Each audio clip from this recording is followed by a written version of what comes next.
প্ৰতিকূল বতৰকো নেওচি আজিৰ পৰা তিনিদিনীয়া কাৰ্যসূচীৰে কাকজানত আৰম্ভ হৈছে ইছলাম ধৰ্মাৱলম্বী লোকৰ পবিত্ৰ ইজতেমা। উজনি অসমৰ অন্যতম হিন্দু মুছলমানৰ সমন্বয় ক্ষেত্ৰত ত্ৰিয়কৰ কাকজানৰ 10 গাঁৱৰ পথাৰত আজিৰ পৰা তিনিদিনীয়াকৈ উদযাপন কৰা পবিত্ৰ ধৰ্মীয় সভা ইজতেমা আৰম্ভ হৈছে। উক্ত ইজতেমাত আজি প্ৰতিকূল বতৰকো নেওচি সমগ্ৰ ৰাজ্যৰ প্ৰায় 40,000ৰো অধিক লোকে পুৱাই ভিৰ কৰিছে কাকজানৰ ইজতেমাস্থলীত। ইপিনে চুবুৰীয়া ৰাজ্য অৰুণাচল নাগালেণ্ডৰ পৰাও বহু ধৰ্মপ্ৰাণ ব্যক্তি আহি ইজতেমাত ভাগ লোৱা পৰিলক্ষিত হৈছে।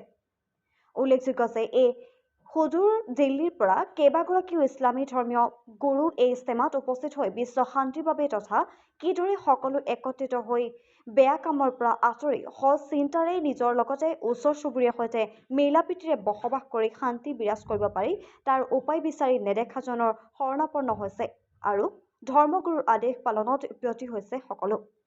ইপিনে শেষৰ দিনা সমূহীয়া দোৱা অনুষ্ঠিত হ'ব, য'ত প্ৰায় কেইবা লক্ষ ৰাইজে অংশগ্ৰহণ কৰিব বুলি জানিবলৈ দিছে উদ্যোক্তাসকলে। লগতে এই বৃহত্তৰ ইজতেমা কাৰোৰে পৰা কোনো ধৰণৰ দান বৰঙণি নোলোৱাকৈ তথা কোনো সমিতিৰ উদ্যোগত অনুষ্ঠিত হোৱা নাই, বৰঞ্চ ৰাইজৰ স্বতঃস্ফূৰ্ত সঁহাৰিৰ ফলতে এই পৰিৱেশ ইতিমধ্যে গঢ় লৈ উঠিছে আৰু অনাগত 2টা দিনতো এইদৰে সুচাৰুৰূপে সমগ্ৰ অনুষ্ঠানটি চলাই নিয়াৰ ক্ষেত্ৰত সকলোৰে সহযোগিতা বিচাৰিছে উদ্যোক্তাসকলে। বেয়া কামৰ পৰা আমি সকলোকে বাধা দিব লাগে আৰু সৎ কামৰ সকলোকে আমি আদেশ কৰিব লাগে। আৰু ইয়াত থকা সমবেত হৈ থকা দাঁতি কাষৰীয়া চুবুৰীয়া হিন্দু সম্প্ৰদায়ৰ লোকসকলকো আমাৰ লগত ভাই ককাইৰ দৰে মিলি জুলি আমি কেনেকৈ বসবাস কৰিব পাৰোঁ তাৰ উদ্দেশ্য। আৰু আমাৰ লগত আহি পেলাই আজি পুৱা 5 বজাৰে পৰা আমাৰ বুজুৰ্গসকল আহি পেলাই আমাৰ ইছলামিক নীতি নিয়ম মতেৰে ইছলামৰ নিয়ম মতেৰে সকলো ভাইকেই ভাল কামৰ আদেশ আৰু বেয়া কামৰ বাধা দিবলৈ চেষ্টা কৰে। আৰু ইয়াত বিভিন্ন ধৰণৰ ডিষ্ট্ৰিক্টৰ পৰা নাগালেণ্ড, কহিমা, লখিমপুৰ, শদিয়া, তিনিচুকীয়া, গোলাঘাট, যোৰহাট বিভিন্ন জেগাৰ পৰা ব্যক্তিসকল আহি পেলাই আমাৰ ইজতেমাস্থলীত উপস্থিত হয়। উপস্থিত হৈ পেলাই প্ৰতিজনে আমাৰ সৃষ্টিকৰ্তা মহান কৰুণাময় আল্লাহ পাকৰ ওচৰত আমাক সুখ আৰু শান্তিৰে সমন্বয় আৰু সকলোৰ মাজত মিলা প্ৰীতিৰ ভাৱ জগাই তুলিবৰ কাৰণে সকলোৰ ওচৰত ঈশ্বৰৰ ওচৰত প্ৰাৰ্থনা কৰে।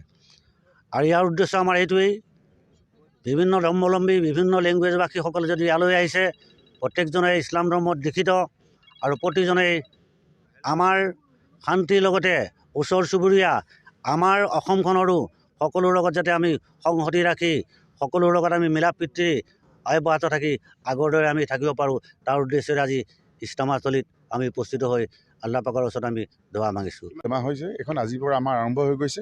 ৰাতিপুৱা 6টা বজাৰ পৰা আমাৰ কাৰ্যসূচী আমাৰ আৰম্ভ হৈ গ'ল। গতিকে আমাৰ সকলো ধৰ্মপ্ৰাণ ৰাইজ আমাৰ ইয়াত গোট খাইছে, একত্ৰিত হৈছে। আমাৰ বিশ্ব শান্তিৰ কাৰণে ইয়াত দোৱা হ'ব। আমাৰ দিল্লীৰ পৰা যিসকল বুজুৰ্গ আহিব তেখেতসকলকো আমাৰ ৰাতিপুৱা আজি ফজৰ নামাজ পঢ়ি পেলাই তেখেতসকলে আমাৰ কাৰণে দোৱা কৰিছে, যাতে আমাৰ মাজত যাতে ভাতৃত্ববোধ যাতে আমাৰ এনাজৰী আৰু মজবুত হৈ পেলাই যাতে থাকে। গতিকে আমাৰ ইয়াৰ মকচদ আৰু উদ্দেশ্য হ'ল এটাই, এই ইজতেমাত যাতে আমাৰ ভাল কামৰ আদেশ আৰু বেয়া কামৰ কাৰণে কেনেকৈ নিষেধ কৰিব লাগে। আপোনালোকে জানি সুখী হ'ব যে আমাৰ এই ইজতেমাত অকল মুছলমানৰ কাৰণে নহয়, সকলো সম্প্ৰদায়ৰ মানুহৰে আমাৰ হিন্দু মানুহৰো ধৰি পেলাই আমাৰ এই মাটিখিনি জমিনখিনি বহুতে আমাক দিছে। আমি একত্ৰিত হৈ পেলাই আমি এই কামখিনি আমি কৰিছোঁ। গতিকে ইয়াত আপোনালোকে জানি আৰু এটা সুখী হ'ব যাতে আমাৰ ইয়াত কোনো সংগ্ৰহ নহয়, 1 টকা পইচা আমি কোনো জেগাত আমি এখন ৰচিদ বহিও নাই, ইয়াত কোনো ছেক্ৰেটাৰী আৰু কোনো সভাপতিও নাই। গতিকে আমাৰ সকলোৱে নিজে নিজে যেনেধৰণে পাৰিছে তেনেধৰণে কাম কৰিছে।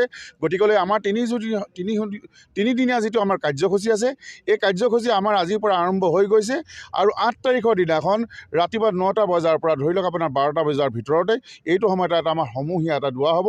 বিশ্ব শান্তিৰ কাৰণে দোৱা হ'ব, অকল এটা জাতিৰ কাৰণে নহয়, সকলো জাতিৰ কাৰণে আমি একেলগে হৈ পেলাই একত্ৰিত হৈ পেলাই মিলি আমি যাতে থাকিব পাৰোঁ, আমাৰ যাতে মংগল হয়, ভাল হয়, তাৰ কাৰণে আমি সকলো আমি আল্লাহৰ ওচৰত দোৱা কৰিম।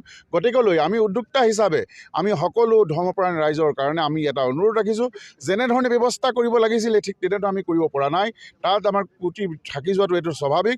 গতিকে যদি তেনেকুৱা ধৰণৰ কিবা কাম হৈ গৈছে আমি সকলো হৈ আমি ক্ষমাপ্ৰাৰ্থী আমি তেখেতসকলে হৈ পেলাই যাতে আমি সকলোৱে আমি আল্লাহৰ ওচৰতে যাতে দোৱা কৰিব পাৰোঁ, তাৰ কাৰণে আপোনালোকৰো আমি ধন্যবাদ জ্ঞাপন কৰিলোঁ আৰু সকলো ৰাইজৰ কাৰণে আমি দোৱা কৰিছোঁ।